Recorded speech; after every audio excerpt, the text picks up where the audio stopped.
Between the orbit of Saturn and Uranus lives an asteroid with a little name and an even bigger purpose.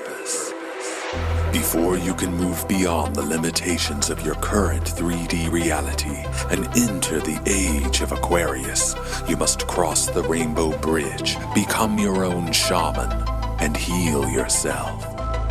You hold the key to the fifth dimension, and you are the medicine. This is the Chronicles of Chyron.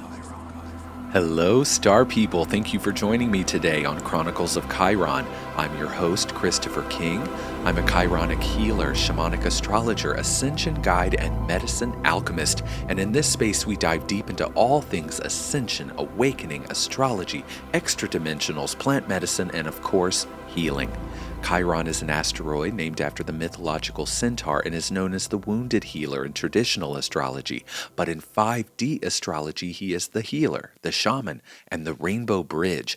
And as a living embodiment of Chyron, I am here to assist you in bridging the gap between dimensions, tapping out of the false matrix, and into your highest, most divine self. And I'm so excited to have our next guest on today, who definitely is a healer and uses her energy. She's definitely a witch of many sorts and uses her energy in very magical ways. And Jeannine is an incredible artist. She's a visual artist. She's a yoga teacher, and she's also a holistic health mentor. There was never a time in Jeannine's life when she wasn't expressing herself creatively. So she's a very creative person, and you all will find that out. It's pretty spectacular, actually. In her 20s, she found herself immersed in expressions of the body through the study of yoga, which I consider an art as well. With this transformative practice as a foundation, she began diving deeper into all aspects of holistic health, science-based fields, gathering a variety of modalities over the years, including a bachelor's degree in holistic health and nutrition, several yoga and fitness certifications, as well as EFT tapping, which is one of my favorite healing modalities, actually, and visual arts, which is a healing modality, and it has been since the dawn of time. She has a diverse skill set and broad perspective on creativity, health, and spirituality, and I'm so happy to welcome you, Jeannine. How are you? I'm doing well, and I'm really happy to be here. I'm happy that you're here because this is a conversation I've been wanting to have when I've had the pleasure of seeing your art in person, and it's quite stunning because when you see something on a screen, our brains automatically assume it was made by a computer because your art is so perfect looking. When you get up close, you know it's handmade, but at first it's strikingly beautiful and perfect, and you can tell it's mesmerizing that it took a level of talent, precision, logic even. That's what's the beauty about it, you know? So tell the audience about yourself. Where to begin? Like, how far back do you want to go, right? Let's start at the very beginning. I think, honestly, I always defined myself as an artist. And then a while back, I stopped defining myself. And because I found that I had different interests, you know, sometimes if you define yourself as an artist, going into a science-based field doesn't necessarily match. You know, it does, of course. And just real quick for our audience, tell us what your rising and your sun are. My sun is in Aries, and my rising is Taurus. Okay, so there's that earth energy that I'm finding throughout your energy so far, that that need for logic, and symmetry too. Taurus is ruled by Venus, so the symmetry and the ratio and the geometry in your art is so Venus energy. So I was really picking up on that. And there's also a just downright beauty and luxury. This work of art you do has a richness that's very Taurian. So I'm loving that matchup. Take me back to when you started to get into visual art.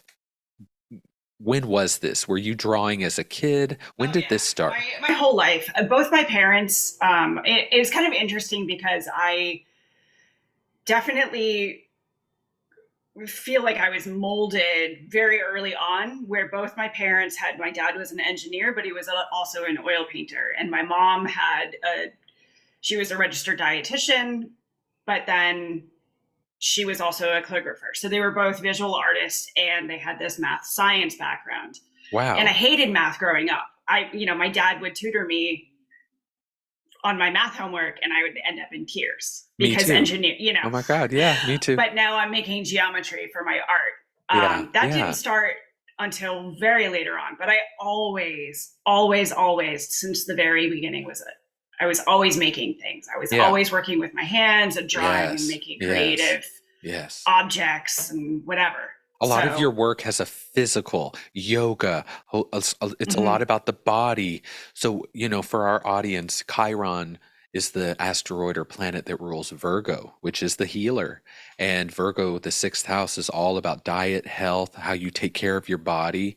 And so there's this Taurian Virgo, because of the combination of energies you have, that has a very Chiron energy. There's tactile, there's this need to put your hands on things, which is very healing. The type of body postures and yoga, and it's all very Aries too. So I'm finding that passion and that need for physicality. That Aries sun wants to put itself out into the world. And because of that Taurus and that Capricorn, it's got to be something real. First of all, we got to do something real with it, okay? But also, art is something real. You can put your hands on it, can be appreciated. That's good for your energy, So a lot of people don't see art as a healing modality, but I'll start sharing my screen in a little bit for those of you who are watching on YouTube, and you can feel it, that how any art is healing, but these can be specifically used for that. So take us back to when you really started to get into art and take it seriously. I've always been creating, but my signature large scale mandalas, the ones that you've seen hanging at my house, those were the first ones that I made and felt that they needed to be seen. Until then, art was just for me. It was just a way to get my thoughts out on paper, or in a different way, in a tangible way. But it didn't have to be seen. It was something just for me. And these, when they completed, it was the 7 chakra series. There's a whole story behind that if you want to get into it. But that whole series, I would love to get into it. That was when I was like, these need to be seen. These were absolutely channeled. So is this what you're referring to here? Yes, the first 7. So these are actually listed on my website in chronological order. So as you scroll down the page, you're going from earliest to newest. Oh, that's really cool. So you can actually see the evolution. Yes. I really hate to say it, but they all kind of look fucking great from the beginning. They were pretty. They were pretty. Did you ever feel like you were in a channeling state when you were doing that? I mean, every artist is, but in a more extraordinary sense. Yeah. So the story behind the initial 7 chakras, you all watching on YouTube, these were done by hand. Most of them are 41-inch squares. The original 7 did not start out as squares. They started out as it was a healing ritual. I had gone through a really challenging breakup. What year was this? This was 2014. This was May of 2014 was when they started, and it was a 3-month project. So from May to August, that whole summer was my full-time job. And it definitely felt like a channeling experience, because it was just one after another, and they just kept pouring. And so the whole project started. I literally took a spare piece of plywood out of my attic from when I redid my attic, and I had a spare bedroom that I was using as my art studio. I put it on the floor, and I was just going to do the heart chakra just to heal my broken heart, just as a symbolic, big piece, just kind of get my emotions out. Yeah. And then I remember staring at it for what felt like forever. It was probably 5 minutes. And I made the decision that if I'm going to do the chakras, I'm going to start from the beginning. So I started with Muladhara Yeah. and worked my way up and spent 3 months almost nonstop on them. So that was when, Wow. at the completion of that project. Okay. Why did you choose chakras? So this tells me you were already a spiritual person. This was something, spirituality or more Eastern traditions and things like that had already made their way into your consciousness, or maybe Yeah. you were raised with those. I actually wasn't, but I started getting interested in sort of Eastern philosophy and Yeah. religions Yeah. from like when I was in high school. Uh-huh. And it never really set in until I started studying yoga, which started around age 20. And I've been a yoga teacher since I was 27. So Oh, I I did see. my Yeah. yoga teacher training in 2007. So now I've been a yoga teacher for over 15 years. So the world of chakras would have already made it into your Yes. consciousness through yoga. Yes. Got it. So at a very early age. Yeah, I mean, 27. I feel like Well, I was a little you later. started but yeah. yoga at 20, you said? Yeah. Yeah, so Yeah. then you would have been introduced to this idea of using the Yes. breath and putting yourself in postures, and this wasn't an American thing. I wasn't exposed to these sorts of things. My parents never said a damn thing about a chakra. Oh, I And definitely found them on my own. yeah, so and I didn't actually know that much. I knew about them, but when I started this project, if you had asked me what the names of each one and what they stood for, what the energetic signature of each one, I wouldn't know. I learned about them as I went, and right. it was more of a feeling practice. And it was actually the following year that I purchased Anno Dea Judith's Wheels of Life and really dove in and learned about all the chakras and Yeah. all the good stuff. And what's the name of that? Wheels of Life by Anno Dea Judith. Wheels of Life. She's American. She's, I think, a psychotherapist. She has another book called Eastern Body, Western Mind. Western Mind. I've heard of that one. And she went to India and studied the chakra system in depth, and really kind of relates it back to physical, psychological. Yeah, I love that, which yeah, we need. it's You and I so, love that just when so they can bring in-depth. the psychology and the science into it. It really It's just brings beautiful. it all together. It Yeah. marries everything together. The people who can just go on blind faith, fuck you. No, I'm kidding. But seriously, like, I think it's a beautiful thing, but actually the fact that we require that and then can get it really grounds it and makes it real for us so that we can And create also stuff like learning this. that the chakra system is not just this abstract idea, and it was yeah. it actually started kind of knitting together for me when I was getting my science degree and in anatomy class, and learning that where the chakras lie are actually where you've got these like big junctions of nerves, your Yes, and glands. neural plexi. Your And glandular system is completely linked. because we're energetic, so it just it shows up that way in the body because that's where that gathering of energy. Totally. And where the colors, some people say that the colors aren't necessarily traditional, but if you're looking at frequency, the colors do go in that order.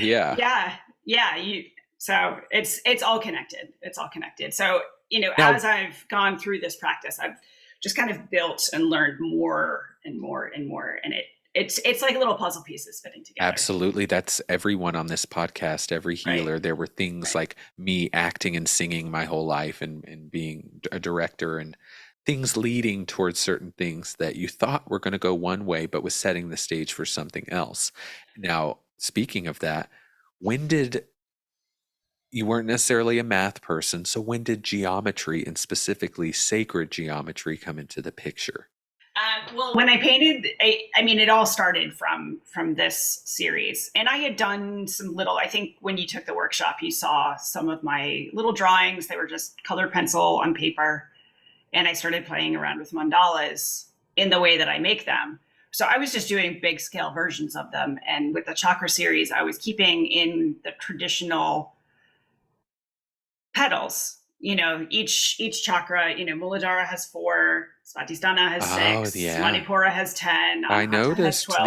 the accuracy of like how it correlates with other um, representations of these chakras that I've seen. I could tell So that it's you stayed the within that frequency. framework. Yeah. Yeah. So that's sort of where that started, and it was sort of by happenstance, and there are no coincidences. No. The following year, I started just doing some single paintings. I wasn't working on any series. I wanted each painting to kind of have its own energetic emphasis. So I worked on a piece that I call Manifestation. And that piece, the outside circle, ended up a little bit smaller. And I was still keeping the inside circles the same size. And the way it worked out, it just created Right. the structure, the foundational structure of the flower of life. Yeah. And I think my body recognized it before my eyes did. And Yeah, so that's then I really started cool. looking into that, and it was a very slow process. Yeah. I kind of have. I'm kind of a, not that I'm a slow learner, but I have to absorb it and really Yes. feel it. Taurus And has to feel it and yeah, sensualize it. It has to be tactile. yeah, Yes. Aries too. There has to be a doing of it to embody it fully. right, It's not as intellectual as others. That doesn't mean it's not as smart. The intelligence is in the body more. mm, So, and it's not that it's not in the mind. So there's that remembering. It almost felt like you were remembering something, hmm, like your body was remembering its own cellular structure. right, That's what's so cool about it is like actually all of us could have had that moment, but only someone with the art intensity and the focus and determination that would keep that channel open. mm, You were what was flowing it through. So, of course, what would flow through was you need a framework. Sure, we'll give you the universal framework to play within instead of one that you have to create on your own. Work with creation on its own. right. Work with it rather than against it, and they definitely you can feel the harmony in them. Is that manifestation listed on here anywhere? Yes, it's actually. You just went past it. Um, Oh, this one. yeah. Oh, wow. So that's got that 6 point geometry. That's the flower of life. Yeah. And Whoa, I actually, see the it. preceding one, that Cosmic Love one, that was the first time I ever Ooh, used wow. 9 point geometry, which there's a very strong significance of the number 9. 9. Yeah, like every time I have my little lecture in my workshops, like each little point could have an hour-long lecture that, Absolutely. I'm still sort of tapping the very tip of the iceberg with all of these, but Yeah, what I just found look up the cool. significance of number 9. What I found cool about your workshop when I was doing it was I was able to at some point kind of put on headphones and just kind of go into it and start doing my own thing.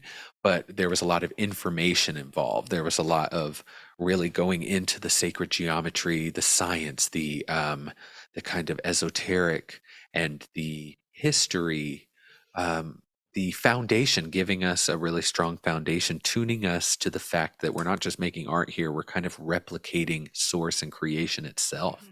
That's what it felt like.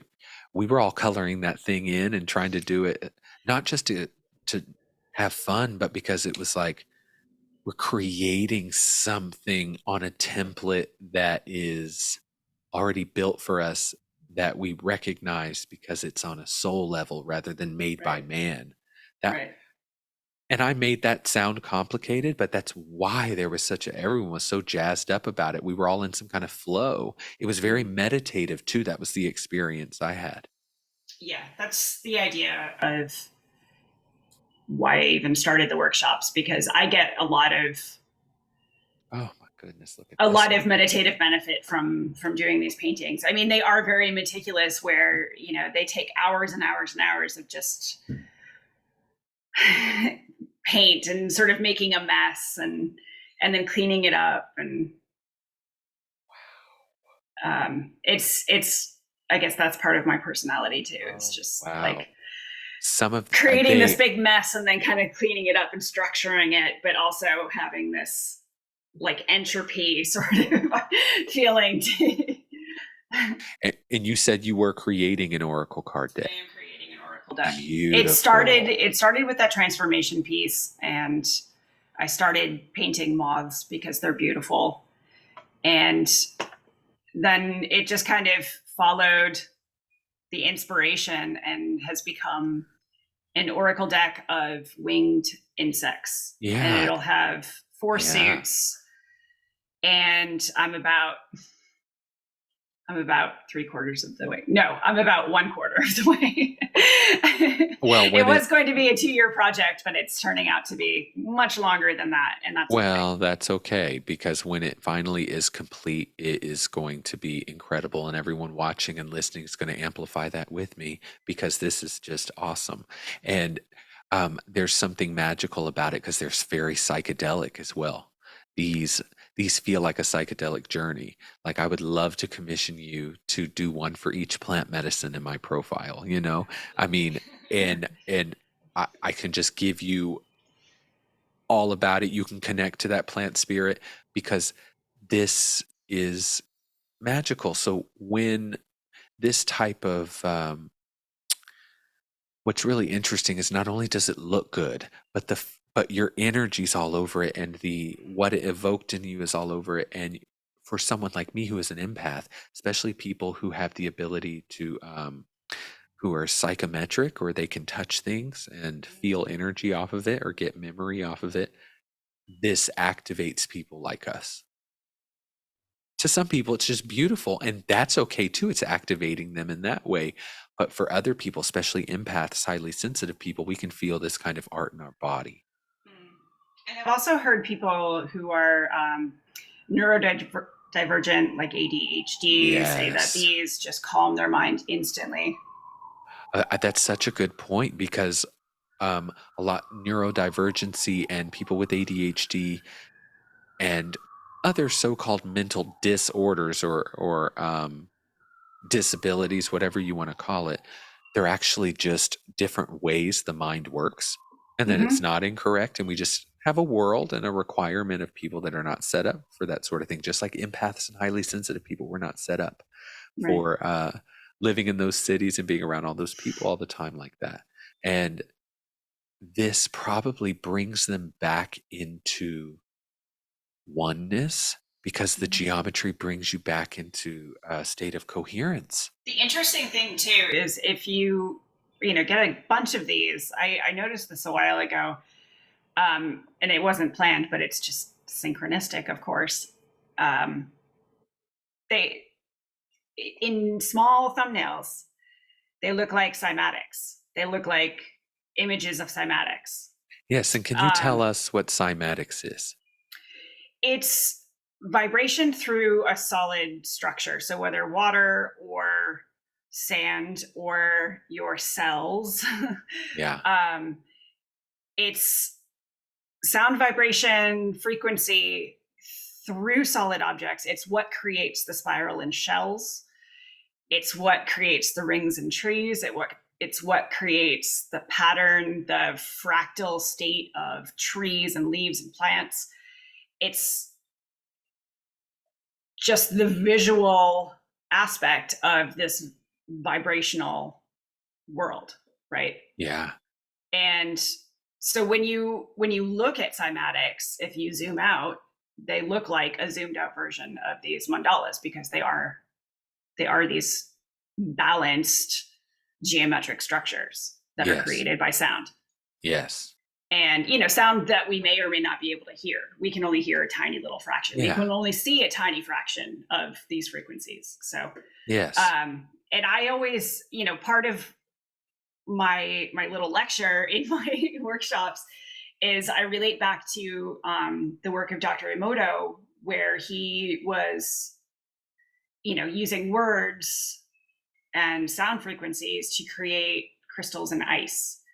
And yes, yes, there's been a lot of research on how these words affect our own bodies. You talk nicely to a plant, it'll bloom. yes, yes, they do. So it makes sense that all of this would have the same effect on our own body. Absolutely. And I'm still learning all of this myself, still learning to practice it all myself. Yes, yeah. But having this understanding kind of brings it more into a physical solid state. But we are, at least 65% water, depending on how hydrated you are. Yeah. And when you have these vibrations, words, sounds, music, they're tuning all of your cells with cymatics. They're structuring the water inside your cells. Yeah. And they're actually creating what you are from the inside out. And so my artwork is sort of a visual representation where and that's why I always feel like I want to marry the two together, is his music and your art, because it activates both parts. Because, especially empathic people, there is some science to this. Empaths have higher counts or higher amounts of mirror neurons in the brain. So when someone smiles, I'm more likely to smile back or with them or feel that with them just by the visual just by the visual stimuli coming in. Not to mention when my energy field interacts with their energy field, because then there's other information that's shared there. Right. But when an empathic person, especially, or someone with more of people who consider themselves visual people, when they look into these paintings, because they are arranged and we are built to recognize symmetry and ratios and that sort of thing, our brain almost harmonizes or mirrors back or mimics the structure of it, and which almost sends a resonance, like a tuning fork or a remembrance. It's like a recalibration. Because that's what you're doing when you're remembering something, is you're coming back into resonance with it. So it was like you remembered, but this art helps people to remember too. And, our body visually responds to color too. Yes. And our cells even eating it, eating a ripe red fruit, like a raspberry, your body is going to recognize the frequency of that color. Your cells will recognize it. Yeah, that's why they say when you're feeling a certain way or having a certain ailment to eat this color, eat that color, or you're having a heart issue, eat a lot of green. That can sound really woo-woo, especially when it's been copy and pasted so many times on Instagram, where you can barely read the picture. It's been screenshot so much. But there is a mechanism there. There is a scientific aspect to that. I think the purpose of how I bring colors and shapes together when I do a painting is I want the viewer to have sort of a dopamine rush. I want that like instant state of happiness and calm and maybe energy or relaxation or any of those. Each one has its own mood, but yeah, you have to do one for each medicine that I have, because you're basically you could almost create the geometric representation of that medicine through collaboration with it and myself, and almost induce that medicine experience, because the placebo effect. Oh yeah. We know how that placebo effect works and how magical it is, not how mundane and sad that is. Magic is only science that we don't have tools for yet, right? So I love that. Yeah. We don't necessarily know that for sure it's placebo. I mean, you always talk about how when you hold Yeah. a microdose in your pocket, that you get the same journey as Well, when you're taking it. and what I mean exactly, and there is a placebo effect happening in that moment that if we can if we can stop looking at the placebo effect as something that is not real, that you're just making up, and the fact that you're actually you can actually hold your microdose in your hand and tune to its frequency so the plant spirit can give you input. That's one level. But even so much as to start to feel it in my body like I do, because my brain starts to recreate the chemical composition because I've tuned to that frequency, because the pineal gland can create every chemical known to man. So powerful. Tell us about some of the services you offer, workshops, um, any classes, and anything like Yeah. that. Right now, I have a few um, workshops on the schedule. It's just for North Georgia, where I'm located. Eventually, I'll have some online workshops to offer people who are not in this general area. And this is for art. This is for learning how to create a mandala yourself. Cool. Yes. Using my techniques. Yeah, because there are different ways to go about creating a mandala. So I have a way that I do it. And so that's what I teach. And it does use that sacred geometric structure. Yeah. So it goes a little bit deeper into that. So if you're interested in learning more about like the flower of life and how it relates to the platonic solids and everything. Oh yeah. All of that. And I mean, I'm teaching yoga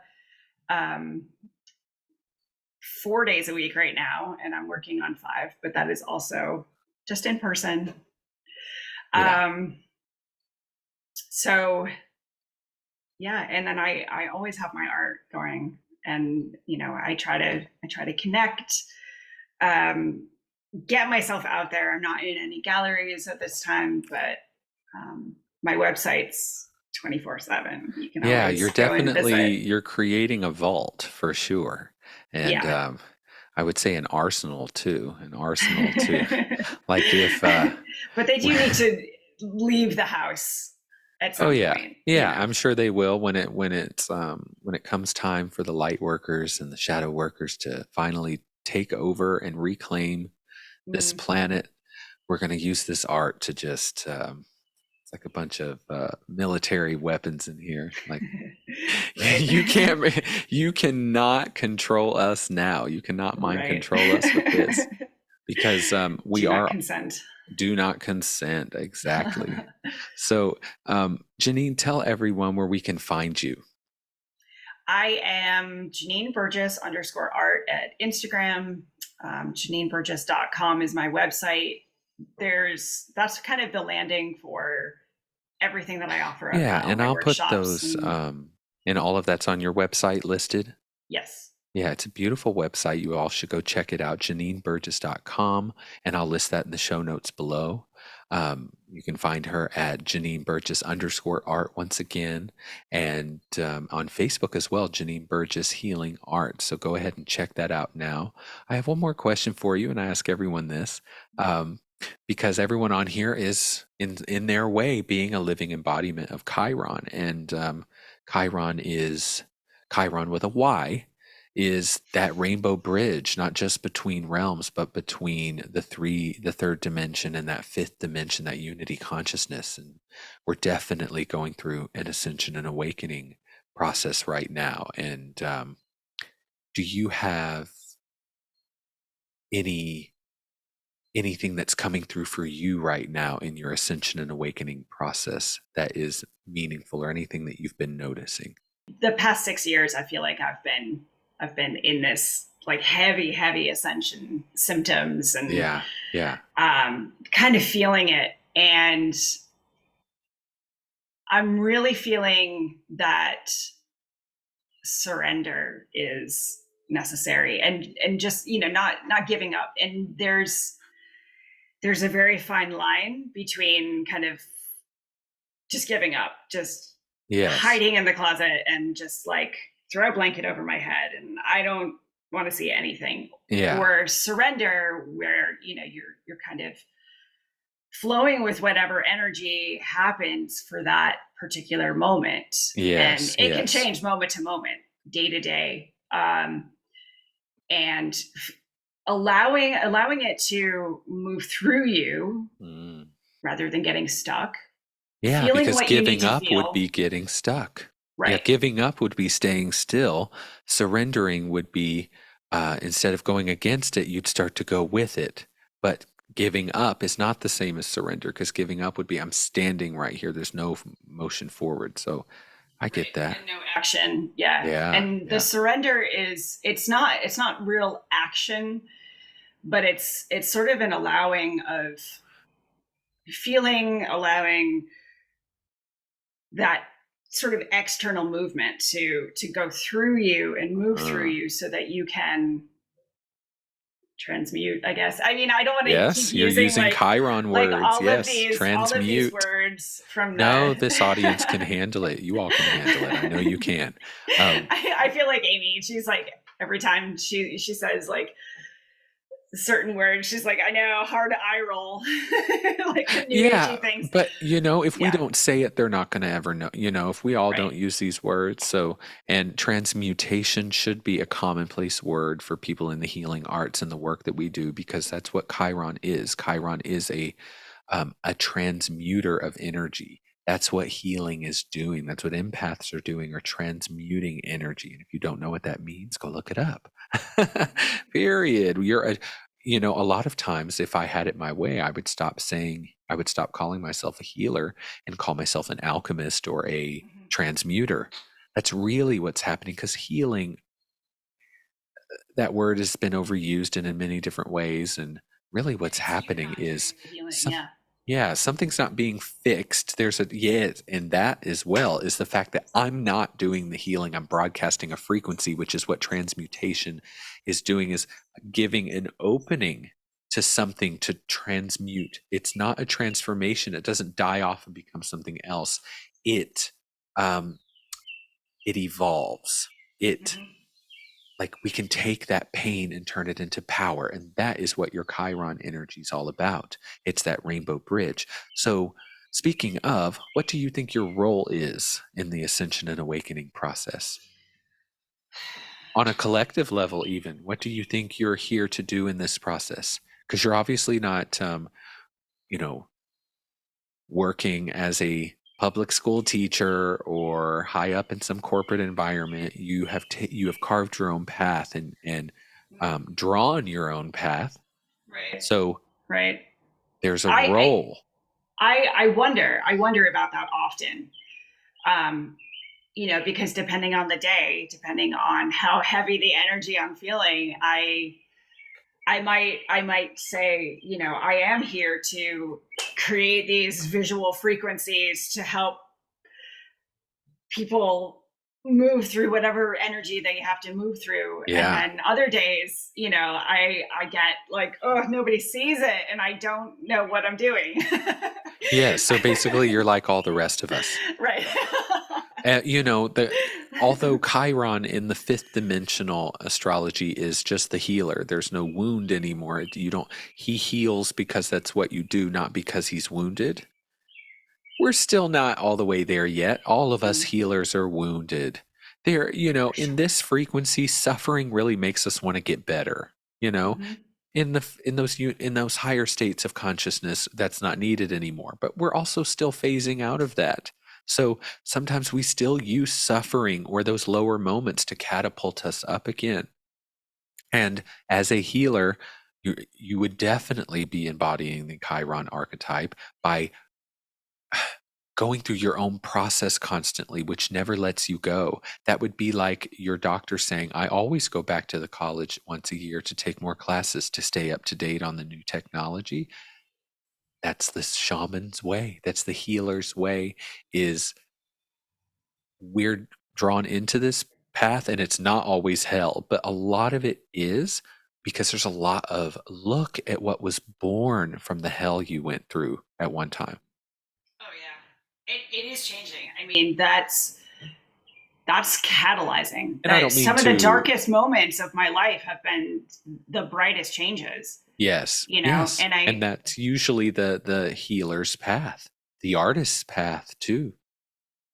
I think things are changing, you know, energetically, things are changing so quickly right now. I mean, we're all talking about it. Everyone in our circles are talking about how time is changing, how just the tangibility of physical life reality, is changing. And the things that we've done in the past 20, 30 years ago and beyond aren't necessarily appropriate right now. So we're constantly having to shift and flow and surrender to that doesn't work anymore. Where can we shift? Where can we move? Where can we explore? And so it's happening so constantly fast. Just checking in every day and seeing how is this flowing? Yeah. And I tell people all the time, you might go through a 3-year period and think it's hell, and it does feel like forever during, and it feels like it'll never end, and it feels like this is what life is now. 3 years is not a long time, especially when you are going through something that someone would have gone through in their entire life in 3 years. And not just because you got better. I'm saying you evolved from one state to another, where for many lifetimes it would have taken us several lifetimes to move through what you all are moving through in the matter of a few months. Sometimes you all are getting up and having these huge emotional outbursts that people had once every few years for hundreds of years. You know what I mean? Or like big outpourings and these major, these upheavals and these breakdowns you all are going through, and these all these ascension symptoms. It feels so intense, just like maybe birth wouldn't be so intense if it happened over a few days and it didn't feel the way it did. But that sudden moment of here it comes, sometimes it happens that way because it's not about the portal, it's about continuing on the other side. You know, that's why I want to have the baby, because once I hold it, I get to have it for all that time. This moment is worth it. So, but we lose sight of that. We don't realize how multidimensional and big this is, because we're just at home sometimes watching the TV, and then all of a sudden we have this past life memory come up, or we have this trauma that's deciding to release that started from my mom when I was 7. And now I know that, but I don't know what to do with it. And now I'm on Instagram looking for healers to help me with that. And there's so many, and they want me to buy their course and their program. It's so... a lot of what I think is cool for you is that you do have a place where you can go and check out of all of that. You might say, oh, I don't meditate, I don't do all the things. Gosh, you sound like all of us, but yet you do. It must have taken hundreds of hours of meditation to create what you've created. You've actually proven to us that you could whoop our ass in meditation contest. You know what I mean? That's why I'm telling you I couldn't do this, because I wouldn't have that determination. There's a focus, and yes, you may be thinking of things during, but it actually takes a lot of a certain brainwave frequency state to be in, to channel and to do this.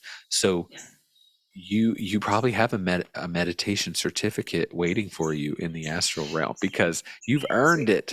You've gotten your 400-hour or 1,000-hour certification. So that's just another example of a lot of you are your meditation is your art. It's already showing up within you. We're holding ourselves to certain standards and comparing ourselves to others and what we should be doing. And a lot of times it might just be already flowing there. So sometimes if you surrender, like you said, you'll see it. You know what it's like when you can't find your keys, and then when you're like, fuck it, I don't give a shit, and then you find them. Yes, sometimes spirit moves them around and deletes them from your view. That can happen.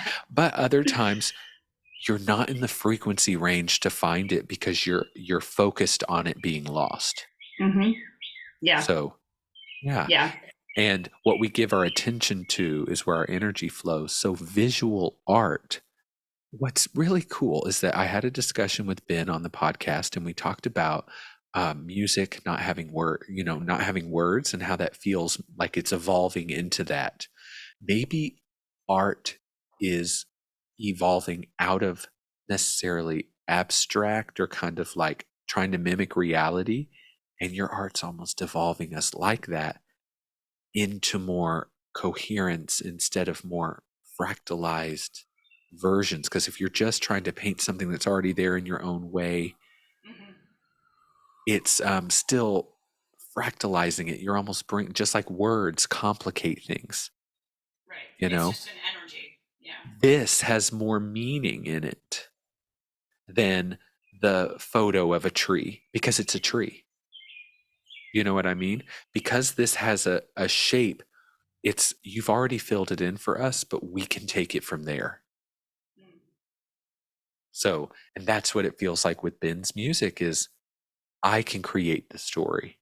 He gave me the groundwork and the feeling I needed to create the story and go somewhere.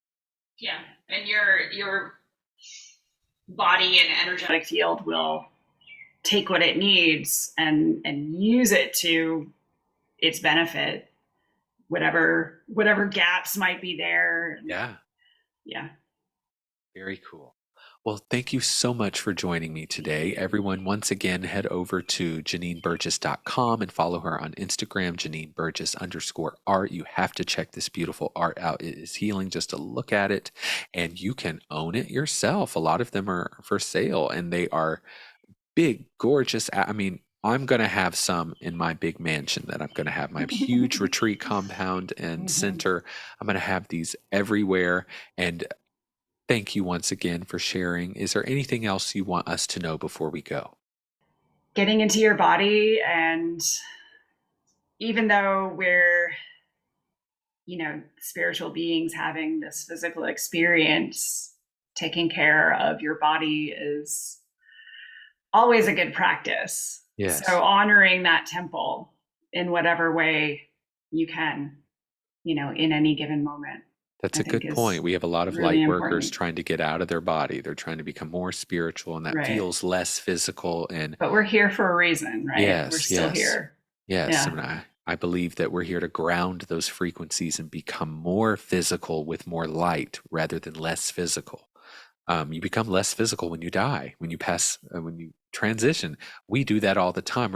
The soul's not trying to become less physical. It's trying to be more here, more and more and more. And so thank you for letting your soul out into the world and onto those canvases, because it's really a beautiful thing to see. So thank you.